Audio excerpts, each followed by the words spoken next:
L'histoire du serpent dans la Genèse est une narration riche et complexe qui, au fil des siècles, a été interprétée de différentes manières. Cependant, de nombreuses interprétations communes pourraient passer à côté de nuances profondes qui transforment complètement notre compréhension du texte. Que se passerait-il si la vision traditionnelle selon laquelle le serpent est simplement un méchant était incomplète? Et si son rôle allait au-delà d'être un simple instrument de tromperie et de destruction? Explorons les couches cachées de cette histoire pour découvrir comment elle peut être interprétée de manière plus exhaustive et surprenante. Dans le texte original en hébreu, le mot utilisé pour décrire le serpent est « nahash ». Ce terme, souvent traduit par « serpent » ou « vipère », ne se limite pas à cette signification. Le mot est également associé à des verbes signifiant chuchoter, enchanter et même deviner. Cela nous amène à considérer que le serpent pourrait être bien plus complexe qu'un simple animal rampant.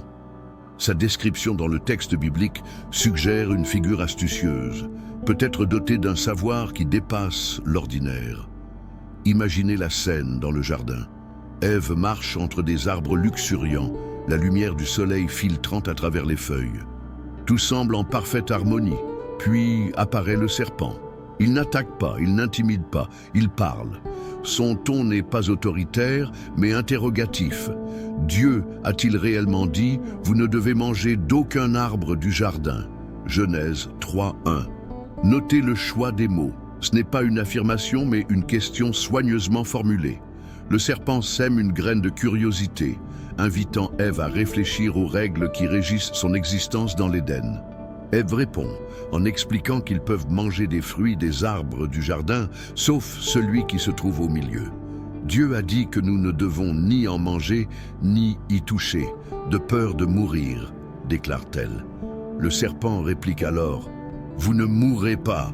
Dieu sait que le jour où vous en mangerez, vos yeux s'ouvriront et vous serez comme des dieux, connaissant le bien et le mal. » Genèse 3, 4, 5. Il y a dans ce ton quelque chose qui n'est pas simplement défiant, mais également provocateur. Le serpent ne ment pas directement, il reformule la compréhension d'Ève, lui offrant une perspective alternative. Quand Ève regarde l'arbre, sa perception change. Elle voit que le fruit est agréable à la vue et désirable pour acquérir de la sagesse. Genèse 3:6. Ce moment de décision est lourd de sens. Il ne s'agit pas simplement de manger un fruit défendu, c'est le choix de rechercher quelque chose au-delà de ce qui a été accordé, d'atteindre un niveau de compréhension qui lui était jusque-là inaccessible. Lorsqu'elle mange et offre le fruit à Adam, leurs yeux s'ouvrent tous deux. La réalité change. Pour la première fois, ils réalisent qu'ils sont nus, vulnérables, exposés d'une manière qu'ils n'avaient jamais ressentie auparavant. Ce qui suit est tout aussi fascinant. Dieu apparaît dans le jardin et pose une question qui résonne profondément. « Où es-tu » Genèse 3:9. Ce n'est pas une question géographique, mais existentielle. Adam répond qu'il s'est caché parce qu'il était nu. Le dialogue qui s'ensuit révèle plus qu'une simple infraction aux règles. Il expose une transformation fondamentale de la condition humaine. Dieu demande « Qui t'a dit que tu étais nu? As-tu mangé du fruit de l'arbre dont je t'avais interdit de manger » Genèse 3:11. C'est à ce moment que le serpent et son influence devient le centre de la narration. Le serpent est maudit pour son rôle, condamné à ramper et à manger la poussière. Maudit sois-tu parmi tout le bétail et tous les animaux sauvages. Tu marcheras sur ton ventre et tu mangeras de la poussière tous les jours de ta vie. Genèse 3:14. Mais pourquoi n'a-t-il pas été détruit? Est-ce parce que son rôle était nécessaire dans la grande narration? Sa présence provoque un changement irréversible, conduisant l'humanité à un état de conscience morale et d'autonomie. L'Éden, avec sa perfection statique, est abandonné. Adam et Ève sont envoyés dans le monde, où ils feront face au travail acharné, à la douleur et à la mort, mais où ils auront également l'opportunité de créer, d'apprendre et d'évoluer. Cette transition de l'Éden au monde réel soulève une série de questions intrigantes. Pourquoi Dieu a-t-il placé l'arbre de la connaissance au milieu du jardin s'il était interdit? Était-ce un test, un piège ou une invitation? Le serpent, avec sa persuasion astucieuse, joue le rôle de catalyseur, mais il ne force pas la main d'Ève. Il se contente de présenter un choix, laissant la décision finale à Adam et Ève. Pour mieux comprendre la symbolique du serpent, il est utile d'examiner le contexte culturel et historique dans lequel le texte a été écrit. Dans les cultures du Proche-Orient, les serpents étaient souvent associés à la sagesse, à la transformation et au pouvoir. En Égypte, par exemple, l'Uraeus, le cobra ornant les couronnes des pharaons, symbolisait l'autorité divine et la protection. En Mésopotamie, le dieu Enki était souvent lié au serpent et considéré comme un donateur de connaissances et de sagesse. Même dans la tradition grecque, les serpents jouaient des rôles ambivalents, étant vus comme des gardiens de secrets et des symboles de renouveau. En regardant le serpent dans la Genèse à travers ses perspectives, son rôle dans la narration devient plus riche et plus nuancé.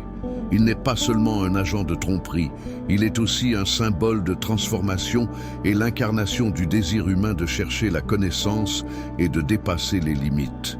Cette ambiguïté est ce qui rend l'histoire si puissante et intemporelle. Un autre aspect fascinant est la manière dont le serpent a été réinterprété au fil des siècles. Dans les premiers textes juifs, il était perçu comme une figure astucieuse, mais pas nécessairement maléfique. Ce n'est que dans les écrits chrétiens ultérieurs, comme dans l'Apocalypse, que le serpent a été explicitement associé à Satan. Le grand dragon fut précipité, le serpent ancien appelé diable ou Satan, celui qui séduit toute la terre. Apocalypse 12, 9.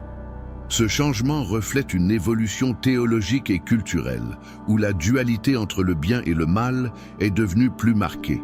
De plus, l'arbre de la connaissance du bien et du mal n'est pas décrit comme intrinsèquement mauvais. Il est une source de sagesse, mais aussi de responsabilité. En mangeant le fruit, Adam et Ève gagnent quelque chose de précieux et de dangereux, la capacité de discerner le bien du mal. Cette capacité marque une étape décisive dans la quête humaine de compréhension et de sens.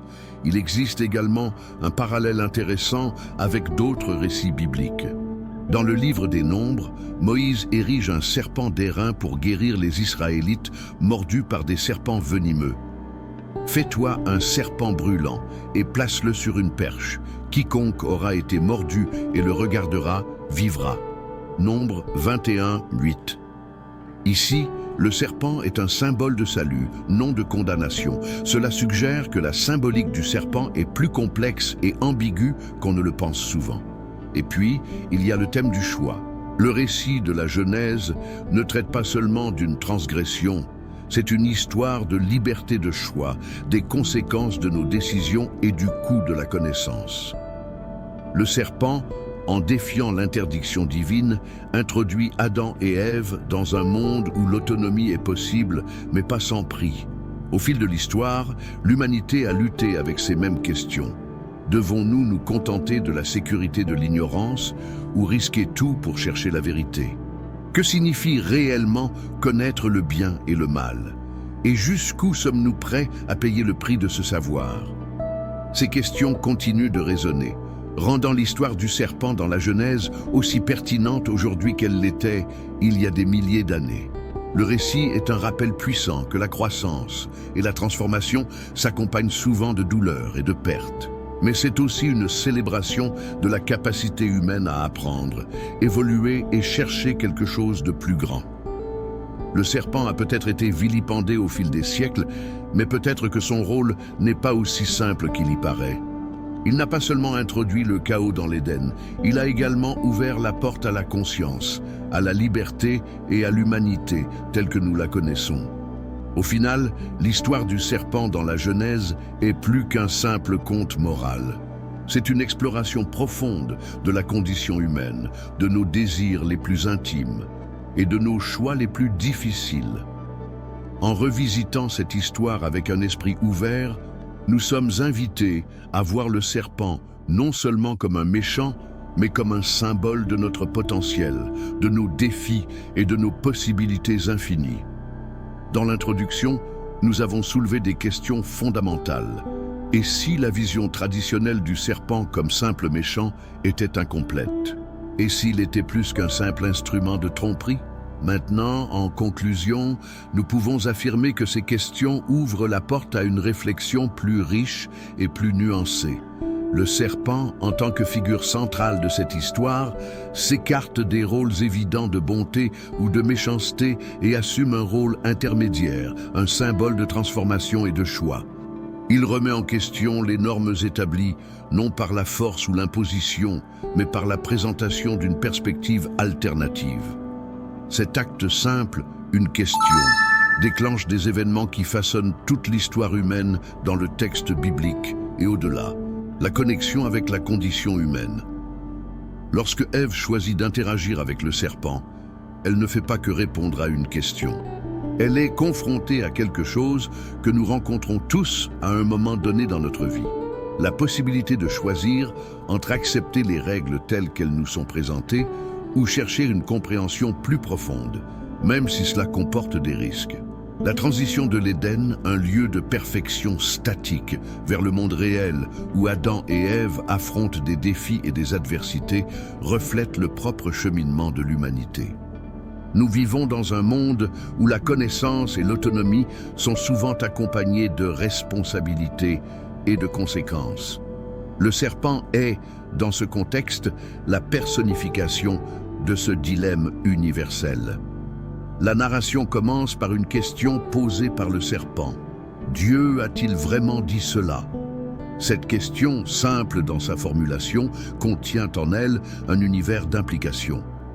Elle nous rappelle que bien souvent, le début de la connaissance et de la transformation réside dans le fait de questionner ce que nous prenons pour acquis comme étant la vérité.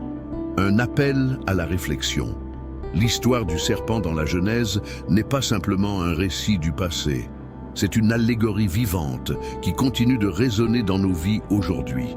Dans un monde où nous sommes confrontés à des décisions qui façonnent notre avenir, où le désir de savoir et de transcender est profondément enraciné dans notre nature, cette narration nous offre des leçons précieuses. Au final, la question ne concerne pas seulement le serpent ou Adam et Ève, mais nous-mêmes. Comment gérons-nous nos choix? Sommes-nous prêts à payer le prix du savoir? Et surtout, comment utilisons-nous ce savoir pour donner du sens à nos vies? Tout comme au début de la narration, le serpent nous invite à réfléchir. Ses paroles résonnent non pas comme une tromperie, mais comme un défi. Chercher, questionner et comprendre. Et ce faisant, peut-être découvrirons-nous que le véritable paradis ne réside pas dans une perfection statique, mais dans le cheminement constant d'apprentissage, de croissance et de transformation.